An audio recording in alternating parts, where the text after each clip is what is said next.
Bapak Ibu, mari kita berdoa. Tuhan, sungguh kami rindu untuk semakin dekat, mengenal dan mengasihi Engkau, bahkan mengerti apa yang menjadi kehendak-Mu atas hidup kami. Hari ini Tuhan, kami sungguh rindu Roh Kudus mengurapi hati dan pikiran kami, supaya ketika kami mendengar, kami sungguh-sungguh mendengar dengan baik pesan yang Tuhan mau sampaikan kepada kami. Dan biarlah melalui hati yang terbuka, kami rindu Tuhan mengubah hidup kami. Engkau berkati setiap kami yang mendengar, maupun hamba-Mu yang lemah dan penuh keterbatasan ini yang menyampaikan. Engkau juga yang mengurapi dan memampukan. Terima kasih Tuhan.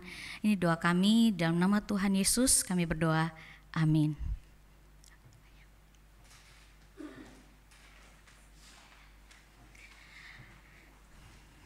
Oke, Bapak Ibu Saudara terkasih, mari saya mengajak kita bersama-sama membuka satu bagian firman Tuhan dari Lukas pasal 24, ayatnya yang ke-36 hingga ayatnya yang ke-49.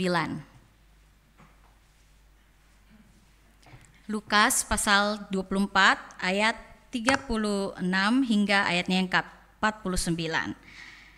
Saya akan mengajak kita untuk bersama-sama membacakannya secara bertanggapan, dan saya minta kesediaan Bapak Ibu Saudara untuk bangkit berdiri sebagai gestur bahwa kita rindu untuk mendengar Tuhan berbicara kepada kita. Dimulai dari saya, lalu nanti Bapak Ibu seterusnya sampai di ayat yang ke-49. Demikian firman Tuhan. Sementara mereka bercakap-cakap tentang hal-hal itu, Yesus tiba-tiba berdiri di tengah-tengah mereka dan berkata kepada mereka, "Damai sejahtera bagi kamu."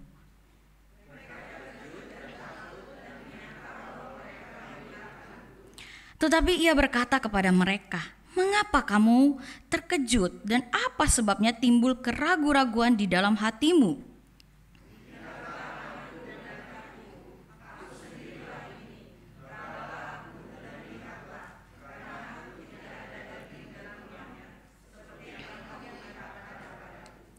Sambil berkata demikian, ia memperlihatkan tangan dan kakinya kepada mereka.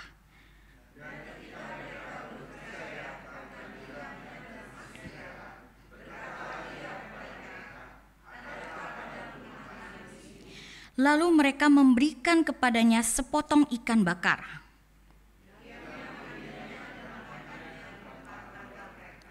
Ia berkata kepada mereka, "Inilah perkataanku yang telah kukatakan kepadamu seketika aku masih bersama-sama kamu, yakni bahwa harus digenapi semua yang ditulis tentang aku dalam Taurat Musa, Nabi-Nabi dan Mazmur."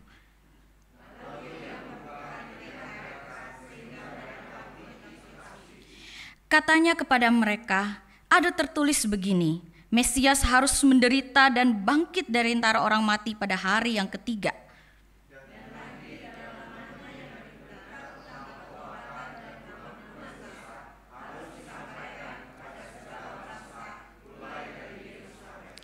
Kamulah saksi-saksi dari semuanya ini."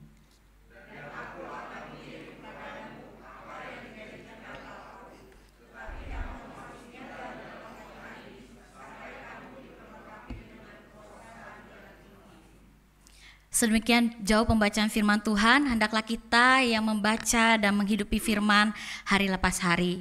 Umat persilakan duduk. Bapak Saudara terkasih, saya mau cerita ya. Saya cerita sedikit. Jadi waktu itu saya itu masih SMP kalau nggak salah. Waktu saya SMP itu ada lomba nyanyi untuk tingkat SMP sekota Palu. Saat itu. Nah saat itu saya diutus. Jadi saya dan ada satu teman saya itu kami diutus untuk ikut lomba itu.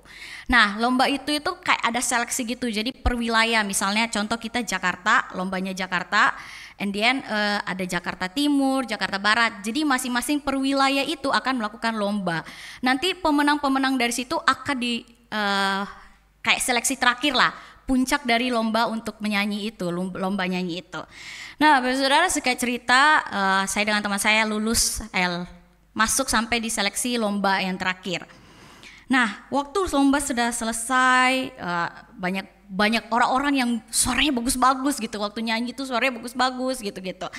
Terus Di dalam hati saya berpikir begini, ya kalau kayak gini mah kayaknya saya nggak menang deh. Soalnya orang-orangnya totalitas banget nyanyinya nih, mereka totalitas banget dan kayaknya paling tidak ya paling-paling masuk 6 besar lah kalau boleh gitu ya, masih SMP ya pikiran saat itu kayak gitu. Nggak ada pikiran untuk kayak harus juara 1, harus juara 2, harus jadi pemenang, pokoknya harus jadi pemenang. Tapi setelah selesai lomba terus juri melakukan perhitungan, terus akhirnya pengumuman. Udah masuklah pengumuman juara ke-6 disampaikan, juara 5, juara 4, juara 3. Di situ saya mulai pesimis tuh. Saya mulai berasa, kayaknya saya nggak juara nih. Kayaknya ya udahlah ya, nggak apa-apa, emang banyak yang bagus gitu. Tahu-tahu tiba-tiba saya kaget karena nama saya masuk di salah satu dari 2 besar itu, pemenang dari di antara 2 besar itu. Jadi waktu disampaikan saya kaget gitu, saya kaget kayak saya nggak percaya, saya masih bingung, ada takutnya juga ini beneran gak ya atau aku salah denger kali ya gitu. Tapi happy, nggak percaya tapi happy gitu, masih nggak percaya. Udah disuruh dipanggil guru suruh maju ke depan gitu kan, maju ke depan masih tidak percaya, masih kayak ini benar gak sih, ini benar gak sih, ini benar gak sih. Tapi habis itu ada namanya disebutkan gitu-gitu. Lalu saudara, waktu saya menceritakan pengalaman ini, sekali lagi ini bukan bicara soal kemenangan dari perlombaan yang saya ikuti ya, bukan itu yang menjadi fokus saya.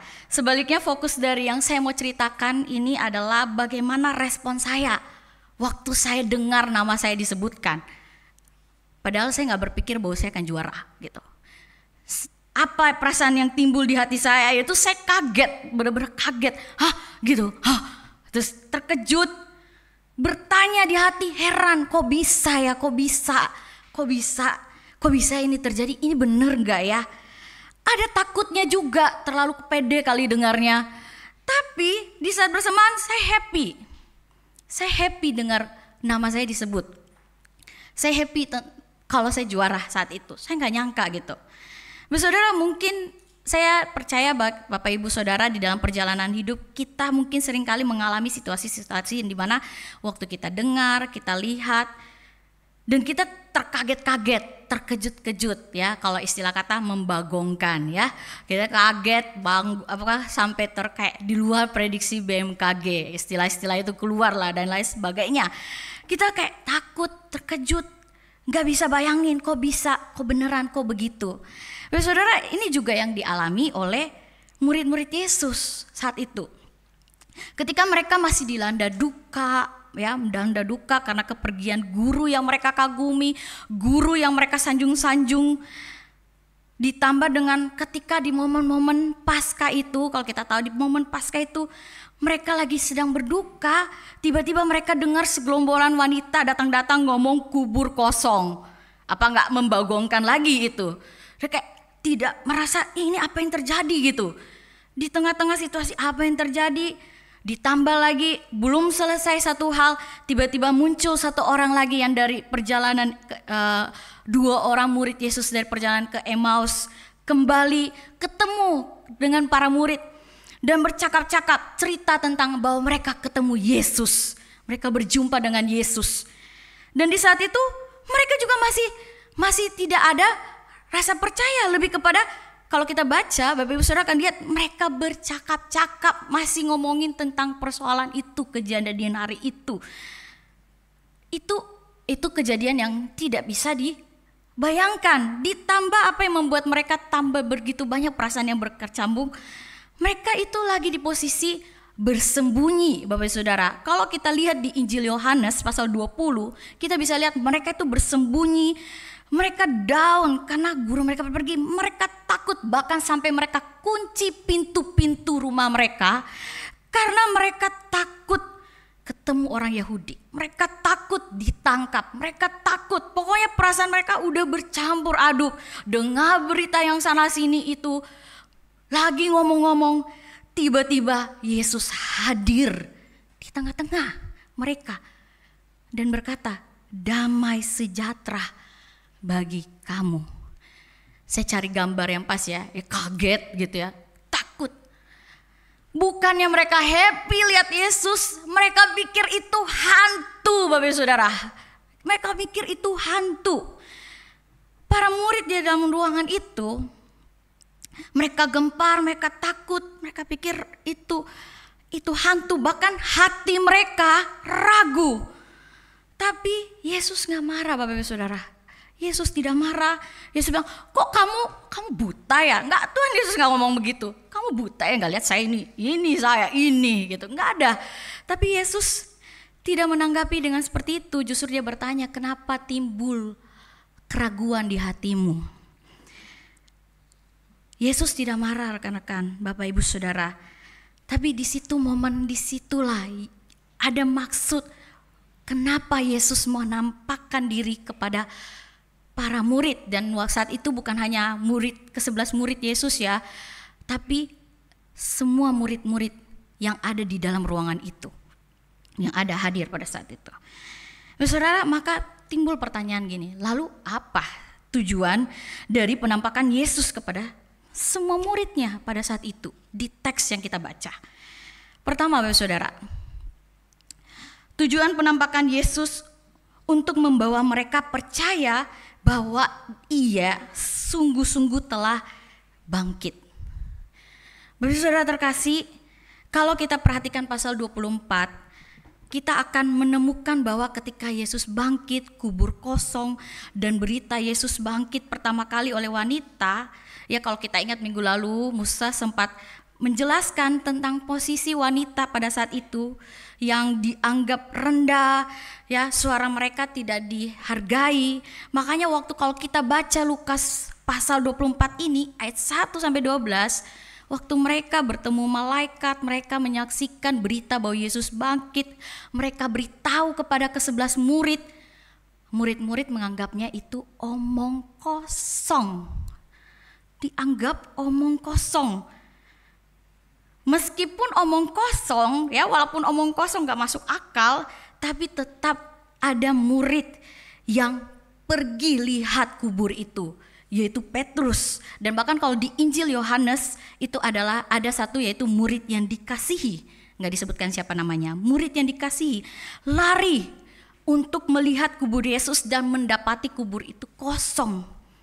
Petrus balik, tapi pikirannya bertanya-tanya, dia masih bertanya, dia heran, apa yang terjadi? Apa yang terjadi? Dalam Injil Yohanes, kalau kita lihat kronologi ya, Yesus menampakkan diri Magdalena, kemudian habis itu kepada kedua murid yang berjalan ke Emmaus. Dan di momen ketika mereka kembali, mereka bercakap-cakap dan Yesus datang di hari itu, di momen itu, di malam hari pada saat itu. Itu menjadi hal yang sangat menggemparkan mereka. Saudara, waktu Yesus hadir saat itu, Yesus hadir, dia bukanlah sekedar kalau istilah kata ya, bukan sekedar kabar burung yang para murid ini dengar dari wanita ataupun kabar burung yang didengar oleh mereka, oleh kedua murid itu yang mereka perbincang-bincangkan. Tapi sungguh Yesus hadir di tengah-tengah mereka. Yesus ada di tengah-tengah mereka. Bapak Saudara terkasih, kehadirannya dia mulai dengan salam damai sejahtera. Ini saudara bukan sekedar salam yang merupakan shalom, halo gitu. Tapi salam ini merupakan pernyataan bahwa sungguh ia hadir memberi pengharapan, memberi keselamatan bagi mereka. Meskipun mereka terkejut, mereka takut, bahkan hampir hilang rasa percaya mereka. Ya, ada ragu-ragu di hati mereka. Namun menariknya Yesus kasih mereka pertanyaan supaya jangan ragu. Pertanyaan retoris. Mengapa timbul keraguan-raguan di hati kamu? Bapak Saudara, saya ngebayang ya, kalau saya saat itu hadir saat itu, mungkin saya juga sama. Saya juga kayak gak percaya, masih ragu-ragu. Walaupun sudah di depan mata saya ada Yesus gitu, mungkin saya ragu-ragu juga. Saya teringat Bapak Saudara, mungkin ini saya nggak tahu ini pengalaman saya apakah juga dialami oleh anak-anak muda yang mungkin hadir saat ini. Tapi saya cerita sedikit ya. Siapa di sini anak-anak muda yang biasanya gini, kalau mamanya suruh cari barang tapi nggak pernah nemu, mama udah kasih tahu letaknya di mana, tapi nggak nemu. Tapi begitu mama datang ambil, barangnya ada di sana. Ada yang pernah alamin momen itu? Saya pernah alami momen itu. Saya percaya Bapak Ibu kalau punya mungkin story anak-anak seperti itu. Nah, saya juga mengalami hal itu gitu. Saya pernah mama saya suruh saya ambil apa, saya udah cari sampai di tempatnya, tapi tetap aja saya nggak nemu. Herannya mama saya datang, ini barangnya. Saya, dari mana barang ini? Tidak mungkin mama saya ketok magic dia muncul di depannya, atau mama saya punya ilmu-ilmu yang nggak mungkin gitu.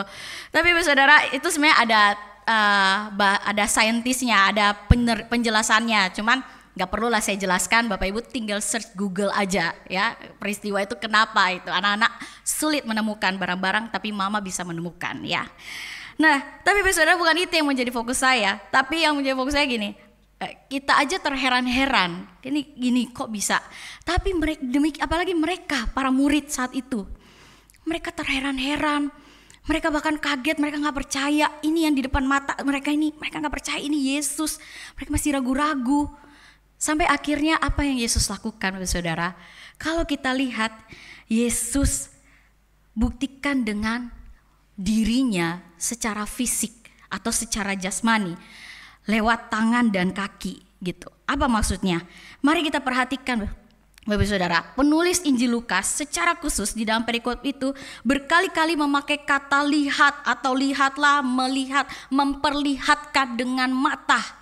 Itu menunjukkan petanda penting yang menegaskan bahwa sungguh yang mereka lihat, yang mereka saksikan itu Yesus. Yesus berkata begini, lihatlah, rabalah atau sentuhlah, aku sendirilah ini. Yesus sampai memperlihatkan seperti ini tangan, ini kaki saya. Yesus memperlihatkan mereka di depan mata mereka. Dan bukan hantu, sampai Yesus tekanin, bukan hantu. Kalau hantu itu gak punya daging, gak punya tulang, dia gak punya fisik. Tapi Yesus hadir secara jasmani, fisik ada di depan mereka. Masih kalau kita baca, mereka masih ragu-ragu walaupun mereka happy tapi masih ragu-ragu Bapak Saudara. Apa yang Yesus lakukan kedua? Yesus tanya, ada di sini makanan? Apakah ada makanan? Murid-murid memberikan mereka sepotong ikan bakar. Yesus makan di depan mereka.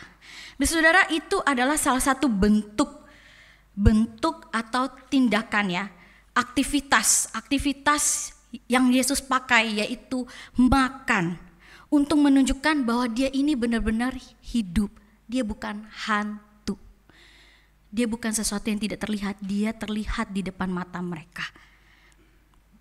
Setelah pernyataan itu Bapak Saudara, kalau kita perhatikan Yesus kemudian tidak hanya cukup sekedar fisik, tapi dia juga bicara hal yang lebih esensi daripada fisik, yaitu dia bicara bahwa dia ini sendiri adalah bukti nyata dari kesaksian dan juga nubuatan yang digenapi.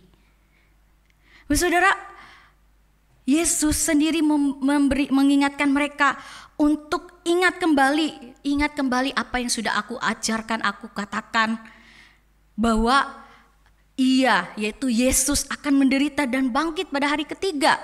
Bapak Ibu boleh perhatikan di Lukas pasal 9 ayat 22. Itu menjadi salah satu bukti dari sekian perkataan Yesus yang memberitahukan kepada murid-muridnya bahwa dia akan menderita dan dia akan bangkit pada hari yang ketiga. Tidak hanya itu saja Bapak Saudara, Yesus juga kembali membuka pikiran para murid saat itu untuk memahami kitab suci. Maksudnya memahami apa? Memahami ini bukan cuma sekedar tahu doang nih kitab Taurat, hukum-hukum Taurat, kitab Nabi, nubuatan, ataupun kitab Mazmur. Bukan cuma sekedar itu. Tapi Yesus mau membawa mereka untuk kepada pemahaman yang utuh, pemahaman yang benar tentang sejarah penebusan yang Allah kerjakan dan alur benang yang berkesinambungan dan digenapi melalui Yesus. Ini berarti begini Bapak Saudara, bahwa Kristus yang mereka lihat ini adalah sungguh Mesias yang hidup, yang mati dan bangkit. Dan karya Allah nyata digenapi melalui Dia. Saudara, setelah membawa semua murid percaya dan melihat sendiri dan dibukakan pemahaman mereka tentang Yesus untuk supaya mereka percaya, Yesus masuk kepada hal yang penting dari tujuan kenapa Dia menampakkan diri kepada para murid pada saat itu, yaitu untuk menjadi saksi-saksi Kristus, menjadi saksi-saksi Dia. Bapak Saudara, di dalam teks yang kita baca, penulis Lukas membawa kita untuk menyadari bahwa ketika Yesus menampakkan diri kepada semua murid, Ia gak sekedar nunjukin aku hidup, aku bangkit, tapi Dia juga membawa mereka untuk bersaksi tentang dirinya, menceritakan tentang Yesus, menceritakan tentang Dia. Disclaimer Bapak Ibu Saudara, kalau kita baca Injil Lukas di awal Injil surat Lukas, kita bisa lihat Lukas itu Injil ini merupakan surat yang ditulis kepada Theophilus. Dan isi surat ini full berbicara tentang Yesus dan karyanya, dan diakhiri di pasal ini Lukas juga menutup dengan kesaksian Yesus, perintah Yesus untuk membawa orang-orang untuk bersaksi. Karena itu Saudara, Lukas menulis surat ini untuk memberi kesaksian tentang Yesus. Di akhir teks ini juga Yesus memberi pesan itu juga, yaitu menjadi saksi-saksinya. Karena itu Saudara, ketika melihat bagian ini, kita disadarkan bahwa Yesus tuh ingin murid-muridnya itu untuk memberi kesaksian tentang dirinya itu yang benar dan karya yang Dia kerjakan dengan benar. Apa isi kesaksian itu? Pertama, jelas kesaksian yang berita tentang Yesus yang menderita, Yesus yang mati, Yesus yang bangkit. Itu berita kesaksian itu yang diberitakan. Itu di ayat 46. Dan itu kebenaran yang telah digenapi oleh Allah sesuai kitab suci. Kedua, berita yang perlu diberitakan kepada orang-orang yang Tuhan Yesus inginkan oleh murid-muridnya, yaitu tentang berita dalam namanya ada pertobatan untuk pengampunan dosa kepada segala bangsa. Ini menegaskan bahwa Yesus satu-satunya jalan keselamatan, Yesus satu-satunya sumber pemulihan, Yesus satu-satunya tempat terjadinya pengampunan dosa dan pemulihan di dalam Dia. Karena itu kesaksian ini penting, beritanya harus jelas. Dua berita penting itu, Yesus mati, Yesus menderita, mati, bangkit. Di dalam Dia ada pengampunan, pertobatan. Saudara, ketika Yesus di ayat 48, Dia bilang begini, kamulah saksi-saksi dari semuanya ini. Ini bukan cuma sekedar kata yang kamulah saksi-saksi ini. Tapi kalimat ini mau menunjukkan begini, bahwa Yesus, Allah memilih, memanggil mereka untuk bersaksi. Pemilihan ini membawa mereka menyadari bahwa identitas mereka ini bukan hanya sekedar murid yang ikut Yesus. Yesus kemana, mereka kemana. Yesus ngapain, mereka juga ngapain. Bukan hanya sekedar, oh guru saya ini seperti guru pada umumnya. Tapi Yesus membawa mereka untuk mengerti identitas mereka, yaitu saksinya. Membawa semua murid menyadari bahwa ini adalah tugas untuk bersaksi. Yesus kemudian menegaskan bahwa Mereka harus memberitakan tentang dirinya kepada segala bangsa. Dimulai dari Yerusalem. Yerusalem berarti titik awal dari pemberitaan Injil, di mana Yerusalem adalah tempat Yesus disalibkan dan Yesus bangkit, serta menjadi pusat momen terjadinya keselamatan. Saudara, menjadi saksi-saksinya di tengah kondisi saat itu bukanlah hal mudah bagi para murid. Tidak mudah, apalagi situasi mereka lagi bersembunyi, mereka takut dengan ancaman bagi mereka karena mereka adalah pengikut Yesus. Namun di tengah-tengah Yesus hadir kepada mereka. Yesus bilang bahwa Ia akan mengirim kepada mereka apa yang dijanjikan Bapa. Dan di dalam bagian lain, yaitu di dalam Injil Yohanes, yang dijanjikan Bapa yaitu Roh Kudus, Bapak Saudara. Kehadiran Allah Roh Kudus menjadi penghiburan dan kekuatan, bahkan penopang untuk memperlengkapi mereka dengan kuasa yang dari Allah. Hal ini Bapak Saudara menghibur hati para murid saat itu. Waktu Yesus ingatin lagi mereka akan janji Bapa, yaitu mengirim Roh Kudus. Ini memberi arti bahwa mereka gak sendirian nih bersaksi. Mereka gak sendiri ketika mereka bersaksi memberitakan siapa Yesus, karya Yesus. Mereka gak sendiri karena Roh Kudus beserta dengan mereka. Roh Kudus menemani mereka. Bapak Saudara, melalui perenungan ini, apa yang Tuhan mau sampaikan kepada kita sebenarnya dalam konteks kita? Saudara, di dalam perenungan ini, pertama Tuhan Yesus ingin kita sungguh-sungguh percaya bahwa Dia bangkit. Dan Ia telah menggenapi karya Allah Bapa melalui dirinya. Ini bukan hanya sekedar perkataan belaka, tapi ini sungguh bukti nyata. Kehadirannya secara jasmani dan damai sejahtera yang Dia berikan kepada para muridnya memberi pengharapan bagi kita juga bahwa Ia hidup dan Ia memberi damai yang kekal itu kepada kita. Kalau kita ragu-ragu, Bapak Saudara, ragu-ragu masih bertanya-tanya, benarkah Kristus telah menyelamatkan saya? Benarkah Kristus telah memulihkan hidup saya? Benarkah sungguh-sungguh dalam hidup saya ini Yesus beserta dengan saya? Maka Bapak Saudara, ingatlah kisah Thomas. Meski dia berkeras hati, rasa ragu-ragu, tidak percaya perkataan murid-murid Yesus yang sudah melihat Yesus, tetapi dalam Yesus beranugerah memberi Thomas kesempatan untuk menyaksikan langsung. Dan di akhir momen percakapan Yesus dengan Thomas, Yesus bilang begini, berbahagialah mereka yang gak melihat namun percaya.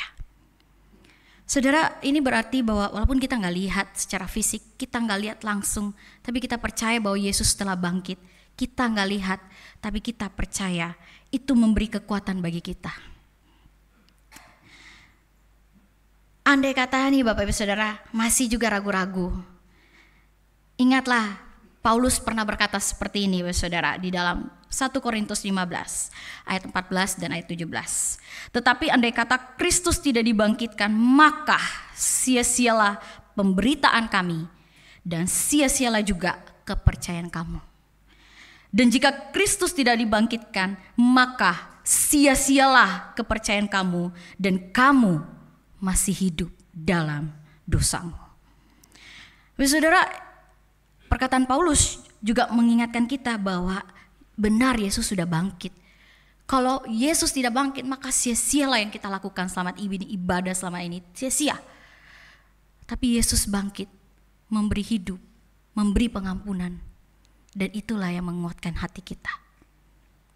Itu yang menghibur kita. Kedua, Bapak Saudara, Tuhan memanggil kita untuk menjadi agen saksi berita tentang Dia. Menjadi agen sekerja Allah atau menjadi duta, membawa saksi bagi banyak orang. Saksi tentang Dia adalah sebuah panggilan yang mulia dan anugerah yang Ia berikan kepada kita yang telah mendengar, telah menerima, dan percaya padanya. Panggilan bersaksi bukanlah panggilan yang diperuntukkan untuk rohaniawan seperti saya, seperti Musa, seperti Lars Keja, seperti Lars Yudis, seperti hamba-hamba Tuhan lain. Panggilan bersaksi adalah panggilan kita semua. Allah rindu setiap kita yang sudah hidup di dalam anugerahnya, yang sudah percaya kepadanya, hidup menjadi seorang saksi. Saksi yang memberitakan tentang Yesus yang mati, Yesus yang bangkit, Yesus yang memberi hidup yang kekal, Yesus yang memberi pengampunan dosa. Dan bagaimana kita memulai bersaksi itu? Maka seperti kalau di teks itu dimulai dari Yerusalem, maka dalam konteks kita adalah mulailah yang paling terdekat. Siapa yang paling terdekat dari kita? Tidak lain dan tidak bukan keluarga, anggota keluarga kita. Lalu kepada siapa? Kepada teman-teman, sahabat, rekan kerja, anak buah kita, bahkan di mana aja, secara luas dalam lingkungan bermasyarakat di mana kita berada. Bersaksi bukan hanya kata Bapak Ibu Saudara. Kamu percaya Yesus, kamu masuk surga. Yesus mati, Yesus bangkit. Enggak. Bersaksi bukan hanya sekedar kata, tapi bersaksi juga diwujudkan lewat hidup yang benar dan menjadi berkat. Dan penting bagi kita untuk menjadi saksi Kristus, bahwa kita gak bisa bersaksi dengan kekuatan kita sendiri. That's why Allah memberikan Roh Kudus. Roh Kudus bekerja kepada kita. Ketika kita ragu-ragu, Roh Kudus menguatkan kita untuk berani melangkah, memberitakan kabar baik. Ketika kita ragu-ragu untuk menyatakan kasih Allah melalui sikap kita, Roh Kudus memberikan kita kekuatan untuk mewujudkan itu, mewujudkan kasih dengan cara yang benar. Ketika kita merasa sendiri, tidak mampu, Roh Kudus menemani, menguatkan kita untuk tetap berjalan, melangkah dalam iman. Bapak Saudara, saya menutup khotbah ini dengan satu perenungan saya yang singkat saja ya, refleksi saya. Bapak Saudara, Senin kemarin kita tahu berita habis Paskah ini Paus Fransiskus meninggal ya. Berita ini memberi banyak duka besar, tidak hanya umat Katolik, tapi juga banyak orang lain yang merasakan dari dampak kehidupan dari seorang Paus Fransiskus.